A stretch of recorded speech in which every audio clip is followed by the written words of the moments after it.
Okay, we were on page number 280. We have to start with दो structures. जो CMO है उसके दो स्ट्रक्चर्स होते हैं, सीक्वेंशियल और पैक. वो स्टार्ट करने का है, राइट.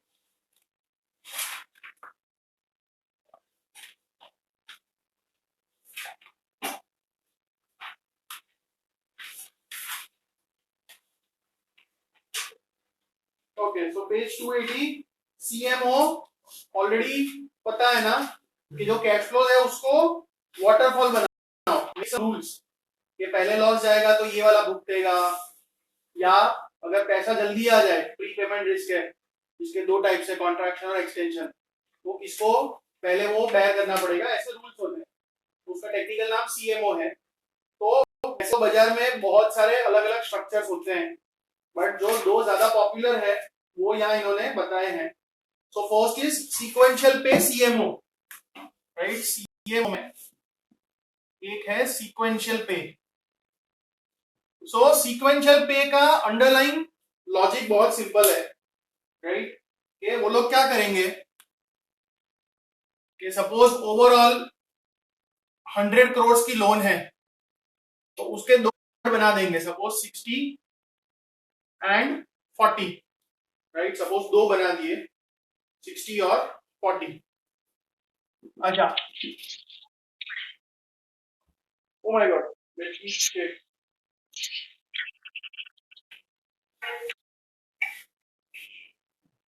हेलो,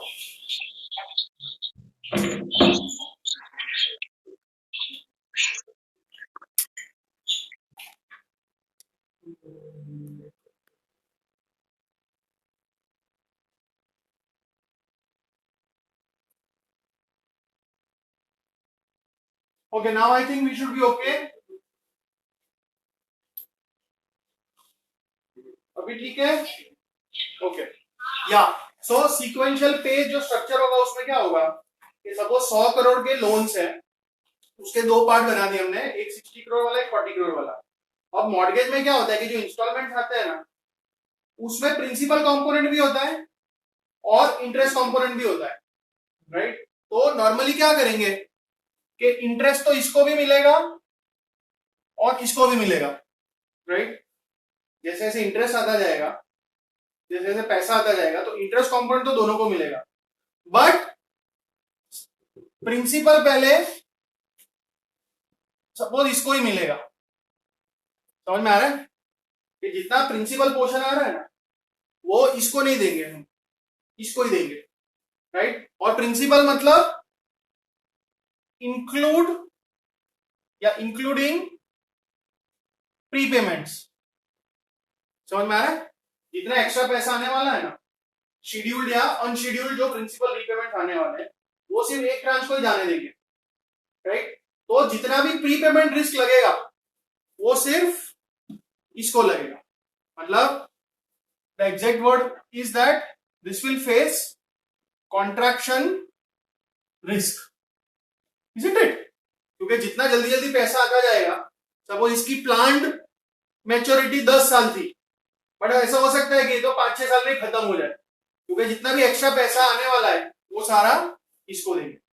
और एक बार ये पूरा एग्जॉस्ट हो जाए, उसके बाद जो प्रिंसिपल और सब आ रहा है वो इसको मिलेगा, right. So in that sense this may have to face extension risk, isn't it. अगर सोचा था उससे पैसा धीरे धीरे आने लगा, तो जो पैसा आ रहा है वो तो पहले इसको ही मिलेगा, इसका टर्न तो बाद में ही आएगा. तो इसको क्या लगेगा, एक्सटेंशन रिस्क, जबकि नीचे वाले को क्या लगेगा, contraction risk. So in a way you are just reallocating the risk. ऐसा नहीं कि तू एक्सटेंशन रिस्क भी ले और कॉन्ट्रैक्शन रिस्क भी ले, एक जन को कॉन्ट्रैक्शन रिस्क दे दो, एक जन को एक्सटेंशन रिस्क दे दो। This is the basic logic of sequential पे स्ट्रक्चर। ठीक है, तो वो फिर जो पेज 280 पे दिया है वो पढ़ लेना, राइट। मैंने जो आपको समझाया,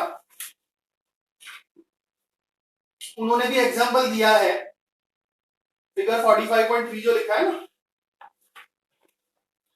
ट्रांच ए ट्रांच बी, वो सब लिखा है ना। फिर वो सब जो टेबल वेबल दिया 45.4, उसमें टेंशन मत लेना, this is just a exhibit, right. ऐसा कोई हमको कैलकुलेशन नहीं आने वाला है, वो सिर्फ ऐसा बता रहे हैं कि इनिशियली इंटरेस्ट दोनों को मिलेगा, प्रिंसिपल सिर्फ एक को मिलेगा और बाद में दूसरे को मिलेगा पेमेंट, प्रिंसिपल वाला, राइट।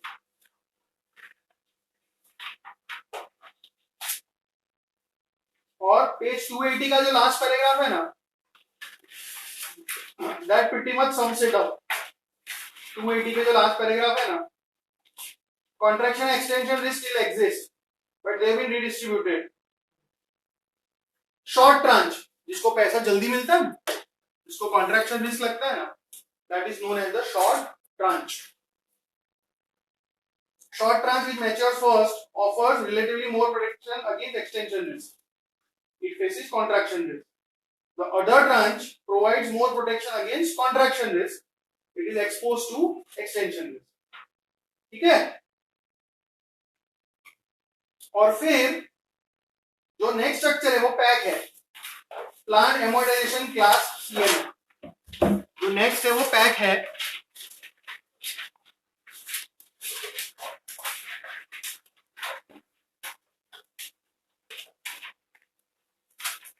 तो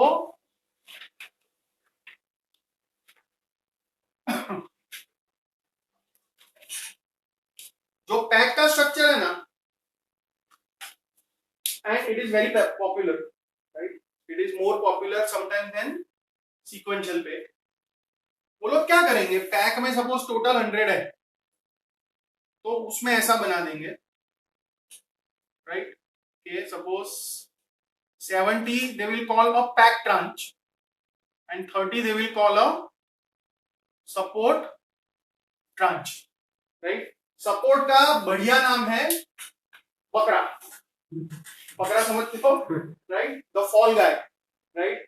कि इसमें रूल्स कैसे बनाए होंगे कि जरूरत से जल्दी पैसा आ रहा है ना तो इसको दे दो, मतलब इसकी लाइफ कम कर दो, और जरूरत से अगर लेट पैसा आ रहा है तो इसको वेटिंग में रखो, राइट। मतलब this tranche has enormous risk, right, it faces extension and contraction risk, समझ रहे हो। तो this is like very risky. तो इसके कारण क्या होगा, इसका कूपन हाई होगा, इसका जो ऑफर्ड रेट है वो हाई होगा, रेटिंग काफी कम होगा। So this is a high risk high return instrument. जबकि पैक होगा वो बहुत ही सेफ होगा, राइट। और उसमें इनिशियल वो लोग कैसा बताएंगे कि हमने लास्ट टाइम नहीं किया था कि वो लोग जो प्रीपेमेंट का स्पीड है उसको मेजर करने के लिए एक चार्ट बनाते हैं, उसको PSA बोलते हैं, राइट। तो डिफाइंड होगा कि ये जो पैक है वो मान लो 50 PSA से लेके 300 PSA तक प्रोटेक्टेड रहेगा। 50 PSA मतलब बहुत कम प्रीपेमेंट आ रहा है, 300 मतलब बहुत फास्ट प्रीपेमेंट आ रहा है, तो वो एक इनिशियल रेंज है जिसको इनिशियल कॉलर बोलते हैं। तो अगर एक्चुअल प्रीपेमेंट इस रेंज में रहा 50 to 300 तो इसको कुछ नहीं होगा। सपोज इसका मैच्योरिटी 8 साल है तो प्रीपेमेंट यहां से यहां के बीच में हो तो इसको कुछ नहीं होगा, ये 8 साल ही रहेगा, राइट। हाँ, अगर इससे भी छोटा प्रीपेमेंट हो 50 PSA से कम या 300 PSA से ज्यादा तो इसको असर पड़ेगा, बट स्टिल बहुत कम असर पड़ेगा as compared to support tranche. तो this is what a PSE structure is.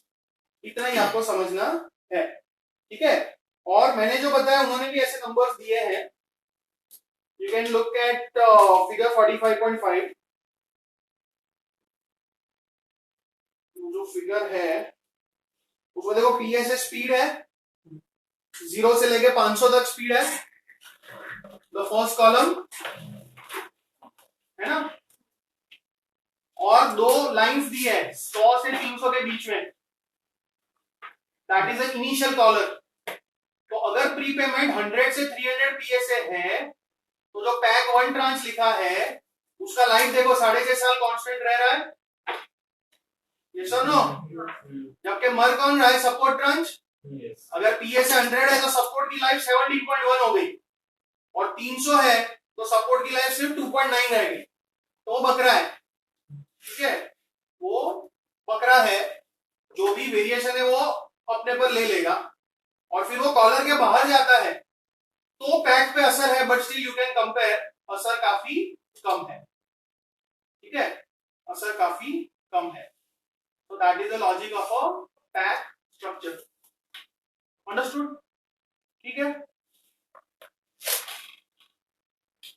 अच्छा फिर नॉन एजेंसी आरएमबीएस लिखा है so this also we have already kind of discussed कि वहां की सरकार ने एजेंसी बना रखी है फैनी में जिनी में ऐसा तो उनके जो क्राइटेरिया है उसके हिसाब से सारे लोन्स है those are called conforming loans और उनसे जो मॉर्गेज बैक्ड सिक्योरिटीज बनते हैं they are called agency MBS right लेकिन अगर कुछ लोन्स ऐसे हैं जो उनके जो क्राइटेरिया उसमें सेट नहीं होते तो उसमें से जो एमबीएस बनेगा that is called non agency MBS right या आरएमबीएस मतलब रेसिडेंशियल मॉर्गेज राइट और तो नॉन एजेंसी में क्या होगा गारंटी नहीं मिलेगी तो दोनों रिस्क हो सकते हैं क्रेडिट रिस्क भी हो सकता है और प्रीपेमेंट भी रिस्क भी हो सकता है तो दोनों साइड ट्रांचिंग कर सकते हो और कभी कभी क्या होता है कि नॉन एजेंसी आरएमबीएस में क्रेडिट रिस्क है तो यूएस में बाहर प्राइवेट ऑर्गेनाइजेशंस है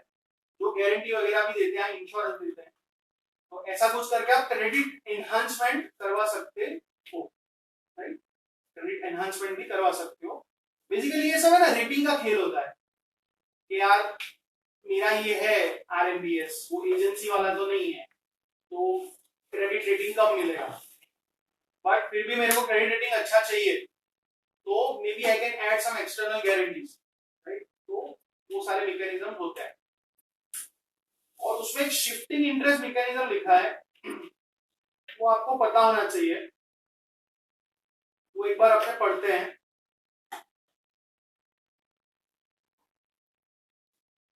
और shifting interest mechanism is a method for addressing a decrease in the level of credit protection provided by junior tranches as prepayments or defaults occur in a senior subordinated structure.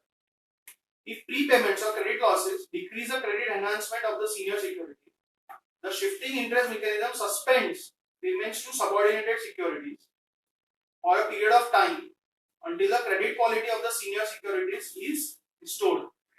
तो इसमें क्या होता है basic logic क्या है कि जो structure बनाया है ना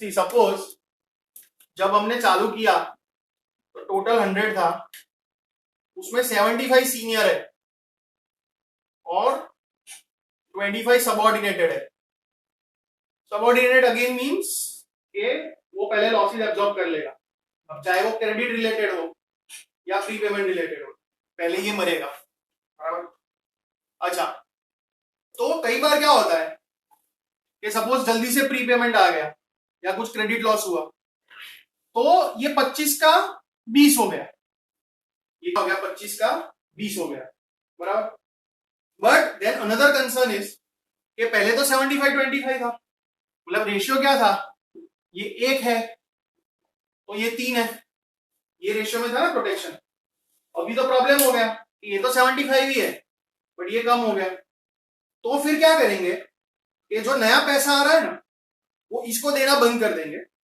और 20 मतलब 75 से इसको 60 तक जाने देंगे जो नया पैसा आ रहा है वो इसको एलोकेट करेंगे सो दैट उसका पेमेंट चालू हो जाए और प्रिंसिपल घट जाए तो जब 60 हो जाएगा तो फिर से 1:3 बैठ जाएगा and then again they can carry on with normal mechanism, right? But see there are no free lunches, क्योंकि इसको दे रहे हो तो इसको कॉन्ट्रैक्शन रिस्क लग रहा है ना, इसको जल्दी जल्दी पैसा दे रहे हो तो कॉन्ट्रैक्शन रिस्क लग रहा है, तो they will have to choose, वो रूल्स होंगे कि वो रेशियो आपको मेंटेन करना है कि आपको सिर्फ प्रीपेमेंट रिस्क पे फोकस करना है। बट जो शिफ्टिंग रेट मैकेनिज्म है वो ये है कि वो रेशियो मेंटेन करने के लिए ऐसा हो सकता है कि जो जूनियर या सबऑर्डिनेटेड वाली ट्रांच होगी उसको कुछ टाइम तक पैसा रोक देंगे लोग, ऐसा हो सकता है, ठीक है? ओके, फिर कमर्शियल मॉर्गेज बैक्ड सिक्योरिटीज है CMBS। तो मतलब कमर्शियल प्रॉपर्टी की जो लोन्स है उसकी बात कर रहे हैं, उसके एग्जांपल्स दिए हैं। और मेनली उसके नीचे जो लिखा है ना टाइप्स के नीचे के मेन डिफरेंस क्या है कि जो होम लोन्स होते हैं ना, रेसिडेंशियल मॉर्गेज टाइप लोन्स, उसमें फोकस किस पे होता है? बोरोवर पे होता है, क्योंकि वो सारे रिकोर्स लोन है। हमने पहले भी देखा था कि अगर प्रॉपर्टी की वैल्यू कम है तो बोरोवर के दूसरे एसेट्स और इनकम को भी हाथ लगा सकते हैं। तो you will have to do analysis of property as well as the borrower, जबकि कमर्शियल जो मोस्टली लोन होते हैं वो नॉन रिकोर्स होंगे, मतलब आप सिर्फ प्रॉपर्टी को हाथ लगा सकते हो। तो उसमें मोस्टली आपको एनालाइज क्या करना पड़ेगा कि प्रॉपर्टी कैसा है, उसमें कैश फ्लो क्या होंगे, कितना रेंट आएगा, कितना ऑक्यूपेंसी होगा, तो वो फर्क पड़ जाता है, राइट? तो इसीलिए नीचे लिखा है ना इटैलिक्स में, for this reason analysis of CMBS focuses on credit risk of property not the borrower. और प्रॉपर्टी के लिए ये सारी चीजें देखते हैं, DSC देखते हैं, debt service to coverage ratio, sorry debt to service coverage, वो एक बार देख लेना। Net operating income upon debt service, ये प्रॉपर्टी में से कितना इनकम आ रहा है खर्चे माइनस करने के बाद, और हर साल कितना डेट का रीपेमेंट आपको करना पड़ेगा। तो हायर द बेटर, DSCR जितना ज्यादा उतना अच्छा है। और लोन टू वैल्यू LTV तो हमने पहले भी देखा था कि प्रॉपर्टी का वैल्यू कितना है और लोन कितना दे रहे हो, तो लोअर द बेटर, ठीक है? फिर CMBS में भी ट्रांच और वो सब कर सकते हो, राइट? और नेक्स्ट पेज पे जो लिखा है ना, लोन लेवल कॉल प्रोटेक्शन, मतलब पैसा जल्दी आ जाए उसके लिए क्या क्या प्रोटेक्शन कर सकते हो, मतलब लोन्स में क्या टर्म्स एंड कंडीशन डाल सकते हो वो भी है। प्री पेमेंट लॉकआउट कर सकते हो कि कुछ टाइम तक प्री पेमेंट नहीं दे सकते। डिफिशंस मतलब कि मॉर्गेज लोन अगर वो जल्दी पैसा दे देगा तो ऐसी कुछ व्यवस्था होगी कि वही पैसा फिर गवर्नमेंट सिक्योरिटी में इन्वेस्ट कर देने का, तो आपका ब्याज चालू रहेगा, तो उस टाइप का कुछ हो सकता है।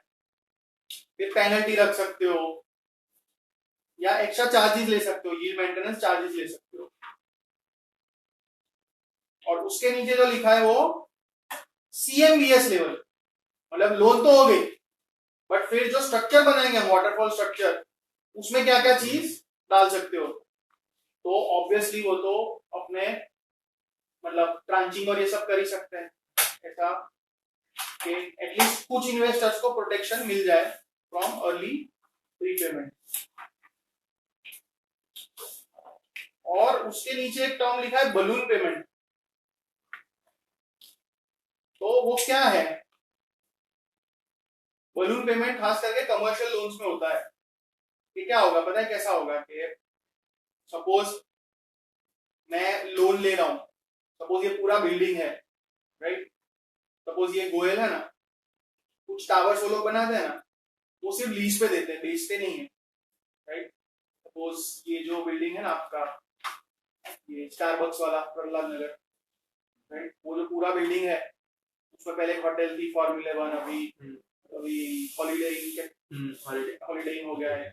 तो बेसिकली वो building it is owned by the builder but they are giving on lease, तो उसके लिए शायद उन्होंने लोन ली होगी। Goyal as a builder may have taken a loan, right? तो तो लोन में क्या करेंगे कि सपोज लोन 10 साल की है, लेकिन जो ईएमआई गिनेंगे वो अकॉर्डिंग टू 20 ईयर गिनेंगे, राइट। मतलब ऐसा आया कि हर महीने 10 लाख का ईएमआई है, तो 10 लाख भरेंगे 10 साल तक, तो 10 इयर्स के बाद आउटस्टैंडिंग बैलेंस जीरो होना चाहिए, वो जीरो नहीं होगा, तब भी 3 करोड़ बचे होंगे, क्योंकि आपने तो हफ्ते जो भरे वो 20 साल के हिसाब से भरे, राइट। बट अभी तो 10 साल हुए और लोन का टर्म खत्म, तो लास्ट में at the end of 10 years in order to repay the loan you will have to make a very big payment, that is called balloon payment। और ऐसा इसलिए रखते हैं वो लोग क्योंकि मोस्टली तब वो बिक जाएगा, 10 साल के बाद वो बिक जाएगा, तो जो नया बायर है उससे जो पैसे आएंगे part of it will go towards this big chunk of loan repayment, और बाकी जो ओनर है उसको मिलेगा। तो ऐसी सारी चीजें होती है, ठीक है। ओके, तो यहां पे मॉर्गेज बैक सिक्योरिटीज हो गया, यहां पे एमबीएस हो गया, residential commercial. Then they are discussing other types of asset back securities, right, based on other loans. तो ऑटो लोन एबीएस बोला है, वो एक बार पढ़ लो, ऑटो लोन एबीएस।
हुआ।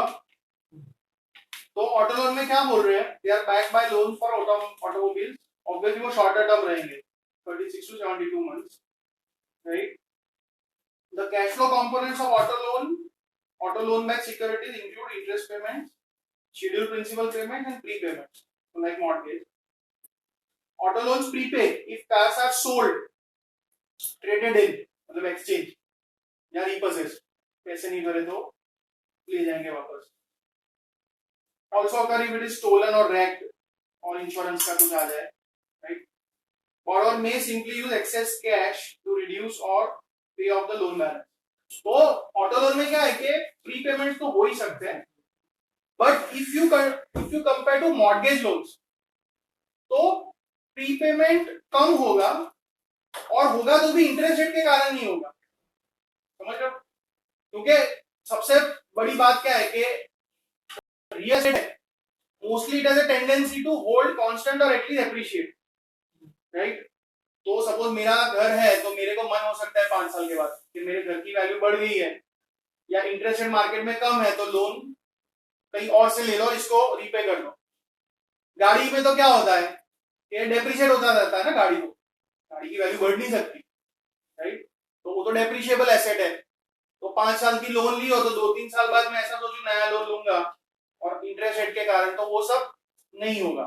हाँ होगा, लेकिन ये जो कारण लिखे हैं कि चोरी हो गई, कुछ प्रॉब्लम हो गया, बिक गई, वो रीजंस हो सकते हैं, right. They will also have some sort of credit enhancement to make them attractive.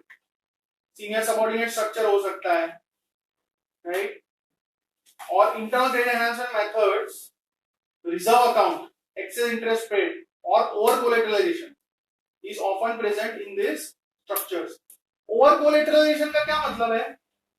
It's a general term. Over collateralization मतलब आपका लोन का जो पूल है वो 100 करोड़ का है, बट आप सिक्योरिटी सिर्फ 90 करोड़ की इश्यू कर रहे हो, मतलब वो 10 करोड़ का तो प्रोटेक्शन सब ट्रांच वालों को मिल रहा है, तो दैट इज ओवर कोलेटरलाइजेशन। ठीक है, और फिर क्रेडिट कार्ड एबीएस पढ़ लो।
तो क्रेडिट कार्ड में एक मेन डिफरेंस क्या होता है कि ऑटो लोन हो या होम लोन हो, दे आर एमोर्टाइजिंग और उनका एक फिक्स शेड्यूल रहता है और इंस्टॉलमेंट भी रहता है, राइट।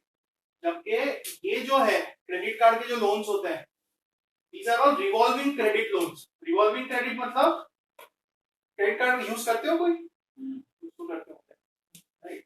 बट नॉर्मली अपने यहाँ क्या होता है कि जो बिल आता है वो भर देते हैं, राइट। सपोज 20,000 का आपने शॉपिंग या कुछ भी किया तो बिल आएगा, 20,000 आप भर दोगे।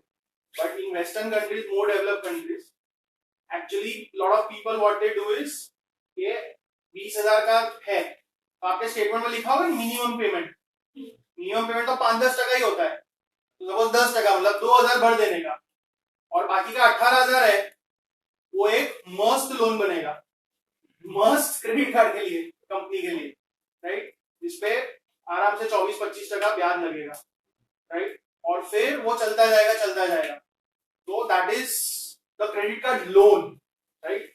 अपने यहाँ तो most of us are using as means of payment, we are not using most of us as loans because it is incredibly cheap। पर पता नहीं यूएस और सब में ऐसा होता है, वो शोज भी आते हैं पता है सीएनबीसी पे, वो सूज ऑर्गन शो और ऐसा, वो टीवी में बताती है कैसा नहीं करने का, लोग बहुत करते हैं, राइट। तो वो जो लोन है उसका कोई फिक्स रिपेमेंट शेड्यूल नहीं है कि कब वो वापस आएगा, राइट। तो इसलिए इसका जो एसेट बैक सिक्योरिटी भी बनता है क्रेडिट कार्ड का, उसमें वो लोग क्या करेंगे कि सपोज 500 करोड़ का क्रेडिट कार्ड एबीएस है, बराबर, और उसका मैच्योरिटी सपोज इन्वेस्टर को बोला है कि 10 साल तक चलेगा, बट इनको पता है कि प्रिंसिपल का कुछ अश्योरेंस नहीं है कि कब आएगा उतना पता होता है, because they can predict the default rate कि चलो 5% डिफॉल्ट होगा, 95% तो आएगा, बट कब आएगा एग्जैक्टली वो नहीं पता है, तो वो वो लोग क्या करेंगे कि 10 साल का एसेट बैक सिक्योरिटीज है, उसमें पहले 2 साल वो लॉकिंग पीरियड रहेगा, मतलब पहले 2 साल इन्वेस्टर्स को सिर्फ इंटरेस्ट ही मिलेगा। समझ में आया?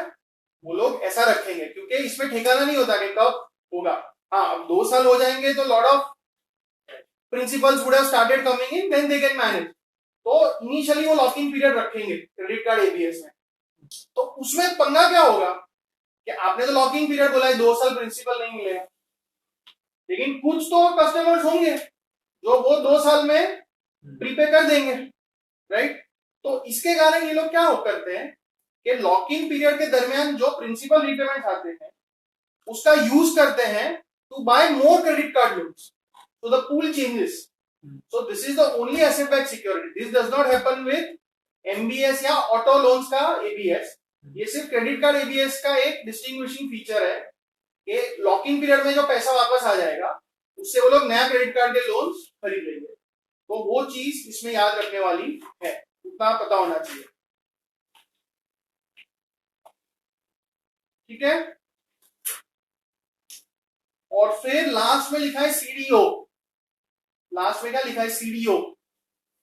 तो अब तक हमने सीएमओ तो देखा था, सीएमओ मतलब मॉर्गेज बैक्ड सिक्योरिटीज, फिर उसके कैश फ्लोज का ट्रांचिंग कर रहे हैं। तो सीडीओ मतलब जो अंडरलाइंग आपका होगा वो मॉर्गेजेस नहीं होंगे, वो कुछ और डेट सिक्योरिटीज होंगे, कोई बॉन्ड्स हो सकते हैं या कोई दूसरी चीज हो सकती है, या दूसरे टाइप के लोन्स है तो सीएलओ बोलते हैं, कोलेटरलाइज्ड लोन ऑब्लिगेशन। बट बेसिक फंडा वही है कि आप डेट सिक्योरिटीज या लोन्स को इकट्ठा करो और उसमें से जो कैश फ्लो आ रहे हैं उसके आप ट्रांचेस बनाओ और अलग अलग रूल्स के वाटरफॉल्स के हिसाब से अलग अलग इन्वेस्टर्स को पैसा डिस्ट्रीब्यूट करो। उतना हमको पता होना चाहिए, राइट? और उसमें जो सीडीओ लिखा है उसमें ऐसा भी लिखा है देवा कोलेटरल मैनेजर। तो वो लोग ऐसा भी ट्राई करते हैं कि जो अंडरलाइंग डेट सिक्योरिटीज है वो कोई डेट मैनेजर संभालेगा और उसमें बाय एंड सेल करता रहेगा so as to maximise the returns. ऐसा भी वो लोग ट्राई करते हैं। और उसमें फिर 2 टाइप्स बोले हैं, स्ट्रक्चर फाइनेंस और synthetic. Structure finance CDOs are those where the collateral is ABS, RMBS, other CDOs and CMBS। मतलब मोर और लेस हम जो डिस्क्राइब कर रहे हैं ना अब तक वो सब स्ट्रक्चर्ड फाइनेंस सीडीओ है। दूसरा उससे भी कॉम्प्लिकेटेड होता है synthetic CDO, in which collateral is a portfolio of credit default swaps. अब आगे जो सब लिखा है वो काफी भयंकर है, तो एक बार पढ़ना बट लोड मत लेना, right? But credit default swap जो है वो सिर्फ हमें पता होना चाहिए कि क्रेडिट डिफॉल्ट स्वैप है ना वो एक टाइप का इंश्योरेंस है, राइट? वो क्या है? एक टाइप का इंश्योरेंस है कि सपोज कोई कंपनी का बॉन्ड है, राइट? सपोज बजाज फाइनेंस का 10 साल का बॉन्ड है, आप सारे इन्वेस्टर्स हो बजाज फाइनेंस के बॉन्ड में। अब आपको क्या टेंशन है कि 10 साल तक अगर वो कंपनी को कुछ हो गया और आपका पैसा फंस गया, अगर डिफॉल्ट ऐसा कुछ हुआ तो आपको तो नुकसान जा सकता है। तो you are worried and I am some other entity and I am ready to provide you insurance कि आप एक काम करो, आप बॉन्ड इन्वेस्टर्स हो ना, आप हर साल सपोज 8% ब्याज कमा रहे हो, उसमें से 1% मुझको दे दें, that is my premium. So every year you give me 1% and if at all anything happens related to default, उसको क्रेडिट रिस्क बोलते हैं। अगर क्रेडिट रिलेटेड कुछ भी हुआ कि वो लोग पेमेंट नहीं कर पा रहे हैं जो भी है, तो उसके कारण जो नुकसान जाएगा ना आपको वो मैं आपको दे दूंगा। तो ये जो चीज है इट इज कॉल्ड CDS। अब अंडरलाइन चीज क्या है कि अगर मुझे लगता है कि कोई कंपनी बहुत अच्छा परफॉर्म करने वाली है, उसका कुछ क्रेडिट रिस्क है ही नहीं, तो one way of expressing my opinion is to buy a bond of that company. मुझे अगर लगता है कि इसकी कंपनी बहुत मस्त करने वाली है तो मैं क्या कर सकता हूँ, इसका बॉन्ड ले सकता हूँ। That is one way and if I am right I will make money. Another way to make money is कि इसकी कंपनी का जो बॉन्ड है ना उसके ऊपर इंश्योरेंस बेचूं मैं। So buying a bond will be equivalent to selling a CDS, क्योंकि इसकी कंपनी मस्त है और मैंने इंश्योरेंस बेचा है और मैं अगर सही हूं तो बॉन्ड को कुछ होने ही नहीं वाला है, तो मेरे को तो जो प्रीमियम मिलेगा वो मिलेगा। I will not have to face any loss, मुझे कोई कंपेंसेट करना ही नहीं पड़ेगा। सो सीडीएस का ये जो बना रहे हैं ये लोग सीडीओ, वो उस लॉजिक से है कि rather than buying bond they will sell CDS. तो उस टाइप का जो स्ट्रक्चर है that is called synthetic CDO. और उसमें क्या होता है कि पैसा सामने पहले आ जाता है इंश्योरेंस प्रीमियम का, तो इसलिए खुद का कैपिटल बहुत कम चाहिए होता है। तो this is what I can explain to you. बाकी वो सब जो लिखा है ज्यादा लोड मत लेना, ठीक है। कौन सेल करेगा? वो जो मैनेजर्स होते हैं, फंड मैनेजर होते हैं, वो लोग करेंगे। जो ये बनाता है ना वो लोग करेंगे ऐसा, ठीक है। So that is the chapter. 5-6 minute का ब्रेक ले लो, जो क्विज बाकी है वो कर लो।